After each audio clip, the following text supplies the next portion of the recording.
She grinned at the mirror, venom in her voice. Every guy would kill for me. Be grateful. I didn't crumble. I leaned in, cold as ice, and whispered, then let them try. That single line ignited a storm. Chaos, betrayal, and a collapse so brutal, nobody saw it coming. I'm Luke, 33, and for 3 years I played the loyal boyfriend role to Hannah, 28. She was gorgeous, magnetic, the kind of woman who could light up any room. But her confidence mutated into arrogance. Every outing, every dinner, every party became a stage for her to remind me of my luck. According to her, my only job was to stay grateful. The cracks had been showing for a while. She'd interrupt me mid-sentence to deliver a punchline herself, roll her eyes if I wore the wrong shirt, or casually tell friends that she could do better. And I let it slide. For years, I let it slide. Then came that Thursday. We were heading to dinner with friends. She stood at the mirror, smirking at her reflection, and dropped the line that detonated everything. You're lucky to have me.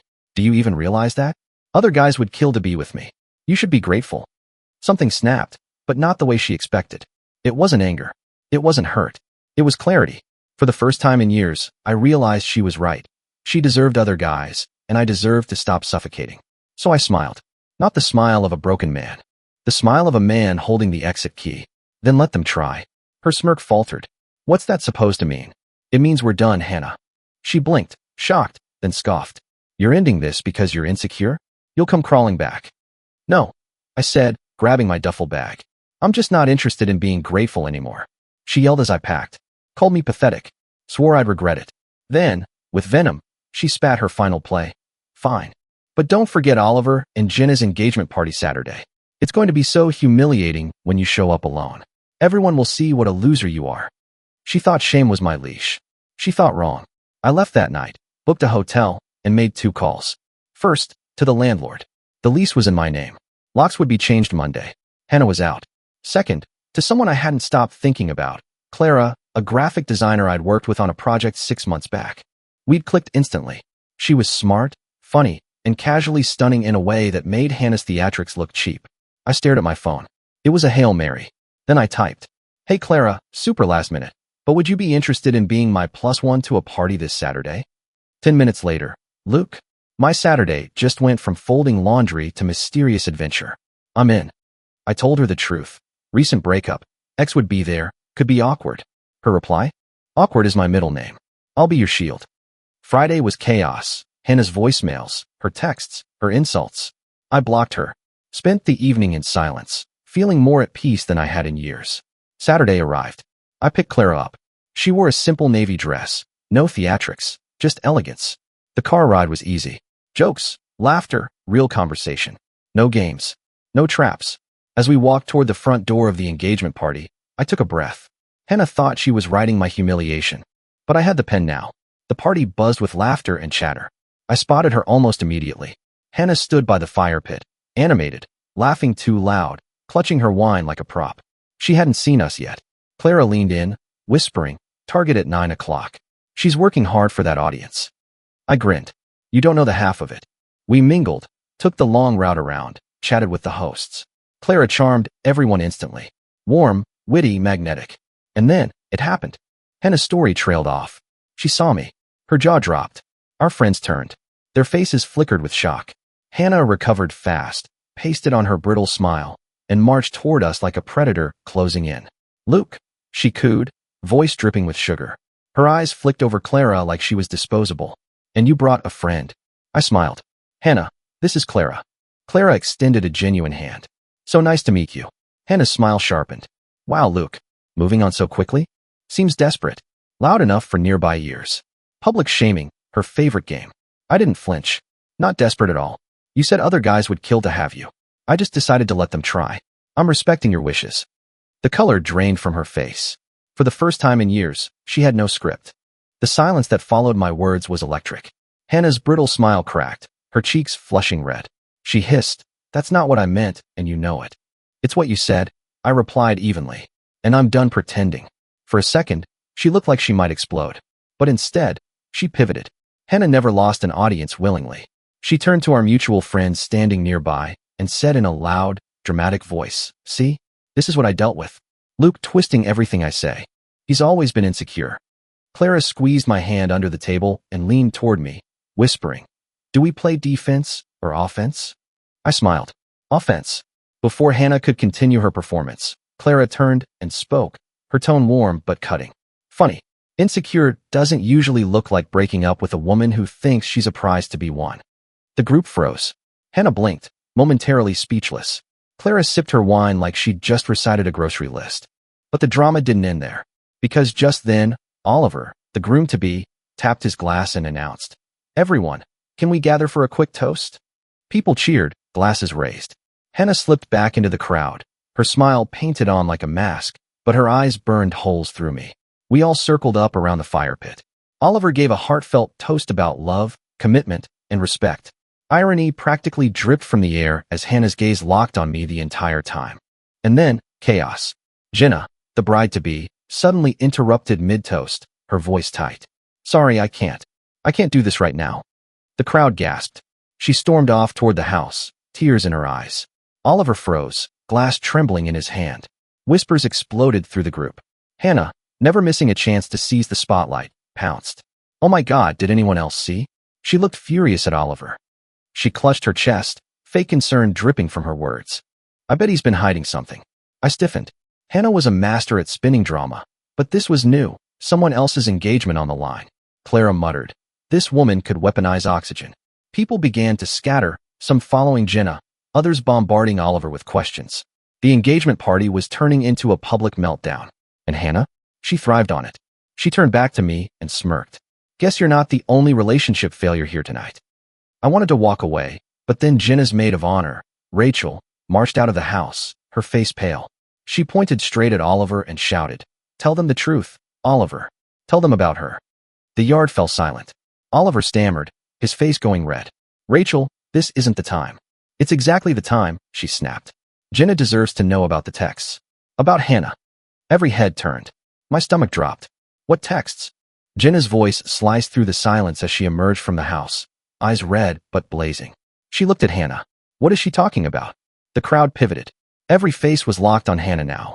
She blinked rapidly, her mouth opening and closing like a fish. I don't know what she's talking about," she said weakly. Rachel pulled out her phone. "Then maybe you can explain these." She held up her screen. From where I stood, I saw a thread of messages, flirty, late-night texts between Hannah and Oliver. Screenshots. Proof. The party erupted. Gasps, whispers, someone even cursed under their breath.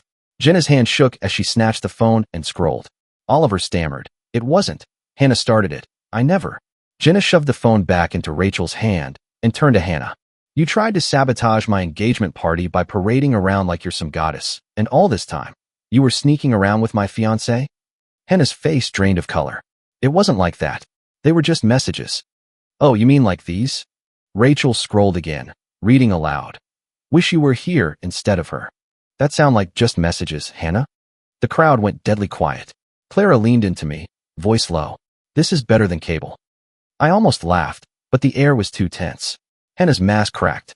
She screamed at Rachel, "You're just jealous. You've always wanted Oliver for yourself." Jenna's voice shook, but it was steel. "Get out of my house." For the first time in her life, Hannah didn't have a comeback. She glanced at me, desperate, searching for an ally. But I just stared back, calm, detached. She turned on her heel and stormed out, people parting like she was contagious. Oliver tried to follow, but Jenna shoved him back. "You're done too." The engagement party dissolved into chaos, friends taking sides, whispers spreading like wildfire, Jenna sobbing into Rachel's arms. Clara and I stood back, quiet observers in the storm. She looked at me, eyes dancing. "So, when you said tonight might be awkward, you weren't kidding." I exhaled. Trust me, I didn't plan that. But deep down, I knew this wasn't over. Hannah wasn't the type to slink away in silence. She'd lost control tonight, and she was going to come back swinging. The fallout from the party spread faster than wildfire. By Sunday morning, my phone buzzed nonstop with texts from mutual friends. Screenshots, memes, people mocking Hannah's meltdown. One friend even joked, "Guess she finally met the guy who'd kill to have her. Too bad it was your buddy's fiancé." But beneath the laughter, I knew Hannah wasn't licking her wounds quietly. She was plotting, and I was right. Monday morning, I walked into work, coffee in hand, ready for a normal week. Instead, my manager pulled me aside with a grim face. "Luke, We received an anonymous HR complaint about you. Something about harassment and hostile behavior? My stomach dropped. Hannah. Of course it was Hannah. The irony hit me so hard I laughed. Harassment? From me? The guy who spent 3 years apologizing for existing? I sat with HR, laid everything out. I explained the breakup, the public spectacle at the party, her obsession with controlling the narrative. I even showed them texts where she threatened to ruin me. The HR rep, Linda, raised an eyebrow. She actually put this in writing? Yep, I said, scrolling. Want me to print it and frame it? She smirked. Not necessary. We'll investigate, but honestly, this already looks malicious. I left the office with my blood boiling. Hannah wasn't just trying to humiliate me socially. She was gunning for my career. That night, Clara came over with takeout. She found me pacing. She filed a complaint at your job? Yep. She wants to burn my life down. And the worst part? She thinks she's untouchable. Clara handed me a carton of lo mein. Then maybe it's time you stop playing defense. I stared at her. What do you mean? You said it yourself. She's always writing the script. Steal the pen. Flip the story. Her words rattled in my chest like a war drum. For years, Hannah had thrived on control. Maybe it was time she tasted what it felt like to lose it. The next day, I found out just how deep she was willing to sink. At 10 a.m., my phone blew up with notifications. Hannah had posted a long, dramatic Facebook rant. Some men can't handle strong women. They demonize us when we walk away. I gave years of my life, and in return, I got betrayal. Imagine your partner parading another woman in front of you days after breaking up. Heartless. Cruel. I hope no one else suffers like I have. The comments section was flooded. Her flying monkeys were out in full force. Her mother Cassandra, her best friend Tara, random acquaintances. Stay strong, queen. Men are trash. You deserve better. It would have been laughable if not for one chilling detail. She tagged my company. Publicly. I felt my pulse spike. Oh, she wants war, I muttered. Clara saw the post too. She called instantly. She tagged your job? That's not just petty. That's nuclear. Exactly, I said. So I'll respond in kind. I wasn't about to post some defensive essay on Facebook. No, Hannah thrived on public pity. So I decided to hand her the rope and let her hang herself with it. I reached out to Rachel, Jenna's maid of honor, the same one who had exposed Hannah at the engagement party. She hated Hannah even more than I did. When I told her about the Facebook stunt, Rachel practically squealed through the phone. Oh my God, I have so many screenshots of her trash-talking you. The engagement texts, the stuff she said about Oliver, even her bragging that she'd ruin you if you ever left. Want them? Yes, I said, grinning. Send every single one. By evening, I had a dossier thicker than a college thesis. Screenshots of Hannah mocking friends, insulting co-workers, admitting she used me for rent money. Proof of her scheming. Proof of her cruelty. I didn't post it myself. That would make me look bitter. Instead, I sent it to one person, Jenna. The next morning, Jenna went scorched earth. She posted the receipts, all of them, with one brutal caption. Funny how some people scream about betrayal while sliding into other people's fiancés' DMs. Here's the truth about Hannah. The internet detonated. Her post spread like wildfire across our social circle. Hannah's pity parade collapsed in hours. The same people who had commented "stay strong" yesterday were now ghosting her. A few even turned on her, calling her toxic, manipulative, fake. By lunch, Hannah had deleted her rant. By dinner, she locked her profile. Clara read Jenna's post aloud to me between fits of laughter. Oh my God, this line, strong woman, more like strong delusion. I laughed until my stomach hurt, but behind the humor was fire. Hannah had declared war and lost the first battle spectacularly. Still, I knew her. She wouldn't vanish quietly. She'd double down. She'd go darker. And I was ready. Because for the first time in years, I wasn't afraid of her anymore. I thought Hannah might finally retreat after Jenna's receipts nuked her little pity parade. But I underestimated her desperation. By Friday night, she launched her most insane stunt yet. Clara and I were out for dinner when my phone buzzed with a notification. Venmo. I frowned. $500 sent to Hannah. What? I hadn't touched my account all day. I opened the app and froze. 3 transactions, all to her, totaling over $1,200. Clara leaned over. Luke, tell me you didn't. I didn't. I barked, my pulse skyrocketing. Within minutes, another notification came in. Facebook. Hannah had posted a screenshot of the transactions with the caption, "Even after everything, he still can't let me go. Money talks, doesn't it?" My jaw hit the floor.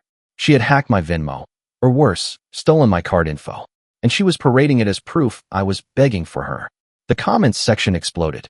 Her flying monkeys were back. chirping. So predictable. Told you he'd crawl back. Pathetic.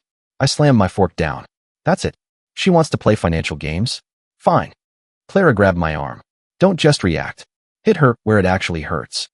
I knew exactly what that meant. Hannah loved money more than people. Designer furniture, overpriced handbags, the velvet couch I hated, but she worshipped. She'd built her entire self-image around luxury she didn't pay for. So the next morning, I called in professionals. A consignment company. I gave them an inventory of every big-ticket item Hannah had left in the apartment. The marble dining table, the ridiculous chandelier she needed, the massive closet full of boutique clothes. Can you pick it all up today? I asked. Absolutely, the rep said. We'll appraise, sell, and wire you the proceeds. By noon, movers were hauling her beloved treasures out of the apartment. Every thud of a dresser on the dolly felt like justice. I didn't stop there. I took the receipts, contracts, and photos of the empty apartment, compiled them into a PDF, and sent it straight to Hannah's email with one cold subject line. Asset liquidation in progress. Within 5 minutes, my phone lit up. Hannah, you can't do this. Me. I can. Lease is in my name. Storage paid for 1 month. Consignment terms attached. Enjoy the proceeds. She called 10 times in a row. I blocked her, but she wasn't finished. Saturday afternoon, Clara and I were relaxing when the buzzer rang. I opened the door and nearly laughed. Hannah stood there with her mother, Cassandra, and 2 of her support squad friends. All of them red-faced, furious.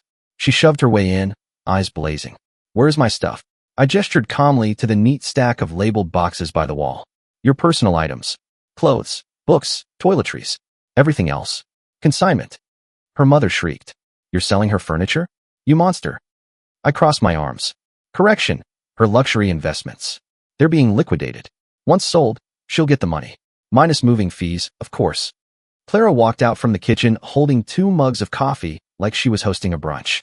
Hazelnut or black? She asked sweetly. The casualness made Hannah lose it. She screamed, grabbed one of the boxes, and hurled it across the room. Clothes spilled everywhere. You will not erase me. I stepped forward, voice dropping. Touch one more thing, and I call the police. Trespassing. Destruction of property. Your choice. Her friends froze. Cassandra sputtered. But the sight of my phone in my hand was enough. Hannah's rage curdled into fear. You'll regret this, she spat. Everyone already thinks you're pathetic. And when they see you stole from me. Stole. I cut in. Funny. I actually have the paperwork proving otherwise. Would you like me to forward it to your job? Her face went white. Because here's the kicker. She worked at a boutique marketing firm, one that survived on reputation. A scandal about scamming an ex would burn her career to ash. She faltered, then stormed out with her entourage, boxes dragging behind them. Cassandra shrieked something about karma as the door slammed. Clara sat on the couch, sipping her coffee like nothing had happened. Well, she said dryly, that was more entertaining than Netflix. I laughed, but inside I was on fire. Hannah had crossed into financial warfare, and I wasn't just going to defend myself. I was going to dismantle her empire piece by piece. And the next move? Oh, that would sting more than any breakup ever could. Because I knew a secret. Something Hannah had tried to bury, and I was ready to dig it up. Hannah thought she was untouchable. She thought crying victim on social media and throwing tantrums at my apartment would save her reputation. What she didn't know was that I had the one card she could never play against me, her own secret. And it was big. See, a year into our relationship, Hannah confessed something after 2 many glasses of wine. Her credit cards? Maxed. Student loans? Defaulted. But the kicker, she had been quietly draining her company's expense account to keep up her designer lifestyle. It's harmless, she slurred that night, waving her wine glass. They'll never notice a couple dinners or bags slipped into the books. Perks of being the favorite. At the time, I brushed it off. I was too busy making excuses for her. But now, that little confession had become dynamite in my hands. The fuse lit when Clara spotted a post in our friend group's private chat. Heads up. Hannah's planning a truth night next weekend. She says she's going to expose Luke and Clara for who they really are. Clara rolled her eyes. Expose us for what? Being happy? I felt a surge of anger. Hannah wasn't just plotting revenge. She was planning another stage performance to spin herself into the star. But if she wanted an audience, fine. I'd give her one. Saturday night came fast. Oliver and Jenna, yes, still together somehow, hosted a dinner party to clear the air. Of course Hannah showed up, strutting in a glittering dress, her entourage in tow. She locked eyes with me the second I walked in with Clara and smirked. Halfway through dinner, She rose to her feet and clinked her glass. I have something to say. Oh, here we go. She launched into a dramatic monologue about betrayal, fake friends, and toxic men who can't handle powerful women. Every word was rehearsed. Every pause was designed for maximum sympathy. Her mother Cassandra dabbed fake tears from her eyes in the corner. Then Hannah turned to me, voice sharp as glass. Luke, you can sit there smiling with your rebound all you want, but everyone here knows you're a liar. You begged me for money after we broke up. I have proof. Gasps. She pulled out her phone, waving screenshots of the Venmo transfers she'd stolen. He sent me thousands. Thousands. Tell me, Luke, what kind of man trashes a woman publicly and then crawls back privately? The room buzzed with shock. People whispered. A few gave me skeptical looks. Exactly what you wanted. I stood slowly, letting the silence stretch. You're right about one thing, Hannah. Money talks. I pulled out my phone and opened an email I'd prepared. But let's see what your money says, shall we? With one tap, I airdropped the entire group the file. Expense fraud, evidence. Phones buzzed around the table. One by one, faces turned pale as they scrolled through screenshots, receipts, and Hannah's own words. Photos of designer handbags she'd charged to her company card. Invoices marked client dinner from restaurants she'd dragged me to. Even a drunk text where she bragged. Easy money. They'll never catch me. The room went silent except for the faint hum of the fridge. Jenna was the first to speak, her voice low. You stole from your job? Hannah's face drained of blood. That's not what this is, she stammered. Luke's twisting everything again. Clara snorted. Really? Because those Gucci receipts look pretty straightforward. Oliver held up his phone, shaking his head. This isn't twisting. This is fraud. Hannah's mask shattered. No one here understands. I deserve those perks. I kept that company afloat. I cut her off. Save it. The company's already been notified. Her eyes widened in horror. You didn't. Oh, I did, I said calm as ice. Your boss has every file you see here. Consider this your goodbye party. The explosion that followed was legendary. People gasped, cursed, muttered in disbelief. Hannah's mother tried to scream over the noise, but no one was listening. The crowd parted from Hannah like she was radioactive. She collapsed back into her chair, trembling. For the first time in years, she had no script, no backup, no spotlight. Just silence. Clara leaned in close, her voice sweet but deadly. Guess you were right, Hannah. Money does talk. And yours just ratted you out. The dinner imploded after that. Some people left in disgust, others stayed whispering about lawsuits, jail time, ruined careers. Hannah sat frozen, staring at her phone like if she scrolled hard enough, she could rewrite reality. As Clara and I walked out, I glanced back one last time. Hannah, the woman who once told me I should be grateful to have her, was sitting in the ruins of her empire, alone, exposed, powerless. And yet I knew, she still wasn't finished. Because people like Hannah never go down quietly. The Monday after Truth Night, I expected fallout, but not the nuclear kind. At 8 a.m., I got a call from HR at Hannah's company. They thanked me for forwarding the receipts and informed me Hannah had been terminated immediately. Corporate fraud, they said bluntly. Legal proceedings pending. By noon, her LinkedIn status changed to open to work. By 5 p.m., her Instagram, once filled with champagne selfies and designer outfits, went private. I thought that was it. I thought she'd finally crawl into the shadows. I was wrong. Wednesday evening, Clara and I returned from a late movie to find the apartment lobby buzzing. Tenants crowded the mail area, whispering. The receptionist pointed at me nervously. Luke, there's someone waiting for you. I turned, and there she was. Hannah. Her hair was wild, her makeup smeared, and in her hands, a giant poster board covered in printed screenshots, scribbled notes, and, God help me, glitter glue. Like some unhinged detective bored of her truth. She spun around, voice shrill, addressing the crowd. This man is a liar. He manipulated me, stole from me, ruined my career. Ask yourselves, does this look like a healthy relationship? She waved the poster like it was evidence in a murder trial. The tenants gasped, but not for the reason she thought. They were horrified at her. One guy muttered, "Is she serious?" A woman laughed outright. Clara stepped forward, arms crossed. Really, Hannah? You made an arts and crafts project to ruin him? What's next, sock puppets? Hannah screeched, "Shut up. You're just his rebound trophy. He'll get bored with you too."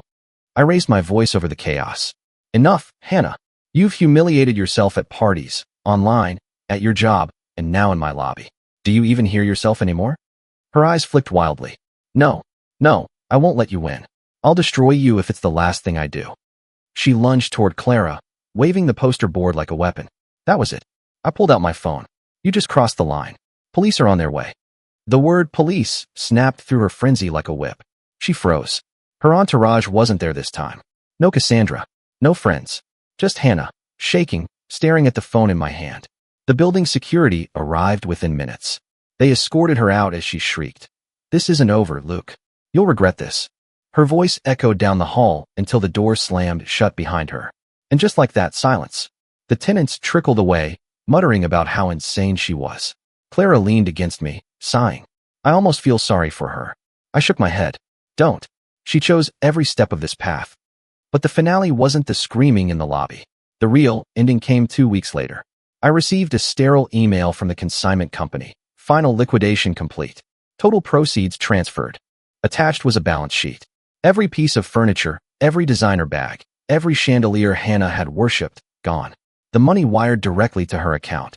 Out of curiosity, I checked her socials one last time. She hadn't posted in days, but her bio had changed, starting over. Lessons learned. It almost sounded humble. Almost. But the truth? She was back at her parents' house, unemployed, reputation in ashes, her empire of arrogance dismantled by her own hands. And me? I was free. Clara and I refurnished the apartment, not with velvet couches or marble tables, but with pieces that felt like home. A mismatched rug, a sturdy oak coffee table I built myself, walls filled with laughter and warmth instead of tension. One evening, Clara curled up beside me, scrolling through her phone. "You know," she said, smirking, "your life could be a Netflix series. Title it, How to Lose a Narcissist in 10 Easy Steps." I laughed, shaking my head. Too predictable. I'd call it, Let Them Try. Because that's what broke her in the end. Not a grand gesture. Not revenge. Just me stepping out from under her pedestal and letting gravity do its job. She wanted a war. She wanted control. She wanted to be the star of every story. And now, her stage was empty. The curtain closed. The audience gone. All she had left was silence. And I had everything she never gave me. Peace. That's the end of today's story. Did things turn out the way you thought, or were there some surprises along the way? Share your thoughts in the comments. I'd love to hear what you think. If you enjoyed this journey, don't forget to hit the like button. And if you haven't joined the community yet, now's the perfect time.